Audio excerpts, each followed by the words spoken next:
and Macron Brian, Julie Pro TV, and Makor Romokoma. The program may activism and non-profit. And okay, no smooth sea ever made good sailors, and definitely we're going to weather the storms from the stormy seas.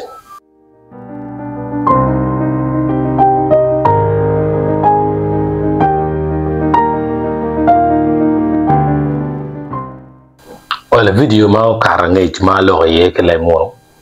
alo lo kum la chambel ma tie ki goro pe jo ma nyen jo ma mo ke nyolo gi late me ke nyolo kar me kam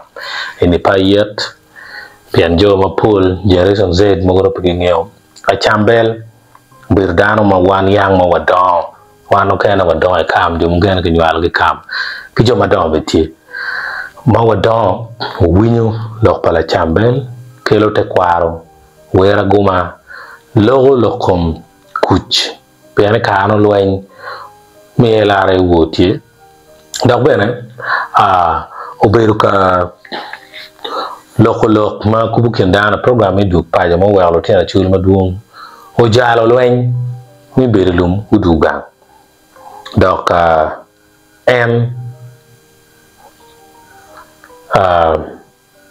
karmo o ma wewa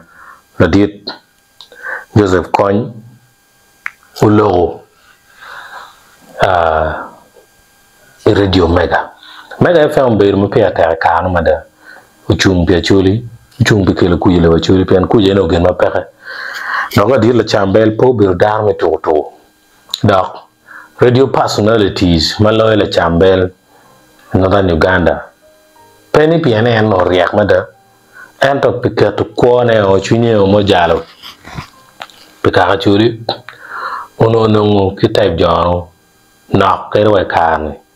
sila chambel dong log ma wan woni an ki bodjo ma ki logi ni tears of the pal tieni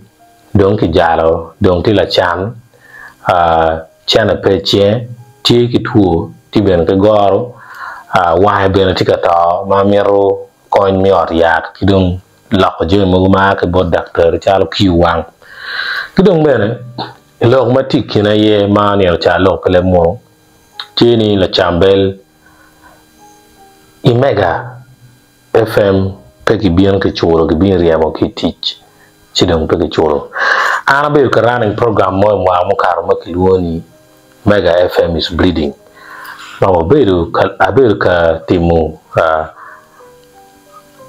gen ma ki woni developing stories now we're catching government attention wa government be down very involved chidong gina ni angoni politics attack ma be mon ti ye ja wa ni keta wera le ro cha ti ke ni anga mo wi para a be mer ka keto lo ko ma lo mo ne chuweo wa jo chidong pu ngeo ka ti ma be nyoko now tin eni ma wa lo ki ni be para de jo mo ga mo ne video ni la chen on da para ngwen mo yo ngi cha ber chiel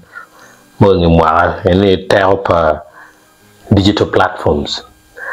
and ani ang ni la chambel be interview chel menano ki NBS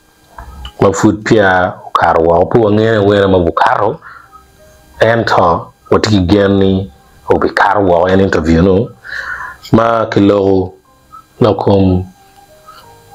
bere gonya pa radio Uganda ma la chambelo tiaro keno danta gonya gere no medong awaj meni media idong kit ma enti ko kere condition ne pao New York come weng and why kamaleng idong beno tiaro ni ministers mario o cheke mi kupo en kila dirlebo ya da dan ma chala chambelo Umir ka toyar ko war gi dir lego kid mala dit bos mi timgi bena dong or wate er bos mi buku mega buka no pu wate na boss mi go do almost media rebel ya ke na boss mi dano ma lu enyo pikuch ye churi duong magamenta miero chulgi gamenta miero puogi la chambel tikingi pingo miero pokorwata miero no kurwata che eno wajo kidogo ni ministers maroma rio no cheka me kupo en gila di lobo en to pogi bieno temo ma eno ni no gimier swala en wagen komiene ma ulogo me chwinti ke chwe kidong lok madong guru chwinya loye ni staff mo ke ken mi mega meno lok pala chambel ba staff mo ke ken mi mega fm kachi urwata kila chambel kiriemo any staff of mega who comes to visit him is fired. Actually mi ngini an pa lo ngona channel ni because the brand my protected so much actually Pro Evo TV. It is not for me, it is for actually and Uganda. Wamiro logada jomatimo activism jomatimo ngote ko mi ki platform. You stand responsible for your statement, but also to protect the brand. I advise them mi berkada pick we log yo kingo kitwin me twisting Germany just to their interest. So la chambel tika watch any kirmani ankere na oko kachi na no chol eno nen dar ma ko ki pi1 la dir muse la chambel ma elmi gen ma payot pi1 mol an karma pi1 me Uganda nyoni tears of the pal buchero lemo en e chakmwa kene la chole ne kirmano en la chambel tikere tie mera en kirmayina ne so where no etuki nyang ni yada tears of the pal bene ya ke pogi a chwala poj madit ene tikin gama ana ber gi chwin mi platforms working e gani work ku chodano yo mabe mitimo gen mabe pe lo bacholi che tero gi kekuyo watiki perma dun channel syndrome disease idea that tie matego maram bere konyo kunu no kero gi kekuyo ni chik manorum temene peyot so any gima tie on the ground kom la dit la chambel kai chi neno interview ki NBS oberu awaitin in the oberu la wo ni da pari I mean to say ki NBS ma yin kai na ma be chale ni tu na na ti akobo la dir na chalo kitu wek don ko re no don chwe ni don be tap ka chi unu na no kir ma la chambel o kwata ga ke mite kwaro da mo je mite kwaro pe yot yenyo lugo na lugo ga mo mite kwaro pe yot kupe wa ke kon program mi du payo mero riaw ke jale matek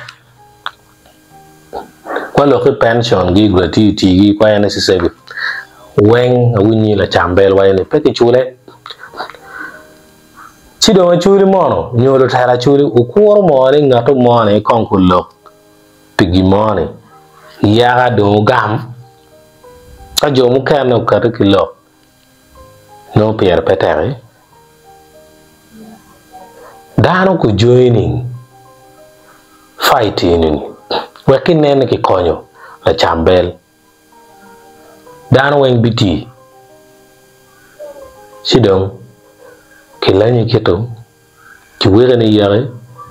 ibiti sidok dire maya kongiro ikore national TV kipigwai moko petime kumote me kumote monyo la remi chi ene gen mamier nge condition pal chambel petime yot anatamni ene bene poyo widana compare matimega mafurgi kare koyo ne churi katwere lu dir kunong yo mitimo gimo an lok ma chweri ya lo ne churi peripe lo ke peripe lo chaka fude no risen ento sign manyur ne churi no yang ripe ene te parwa buala pe miero ni yini miel keni o to un ber madwong o la raga miel ci chok piera de pierio ma kwar wa yu tani jono ripe lo mi su pe ni arrege mere mo mer wa jai mere mo ba wa iwe ni pigwang ma en lo mix beno tikalwen iwe ni pigwang ni ki kel kuch in northern Uganda chiangeo pole down ter media pe news down ter media pe galawang ki gimoy ken maber eto activism and non-profit chalo enemy beno mier kite serious ana po yin matere doke sharing video ni no e konyo nyano loki ka ben yini komi ramo lok i social media platforms meti ye ikin gang gwagati la tala madir ram tim gimo gwagati NGO mo ma ram konyo dan ma chalo kite onyo gwaga chok jo madanga menda bene timbe ite gin chalo gin ma pera tak ana foi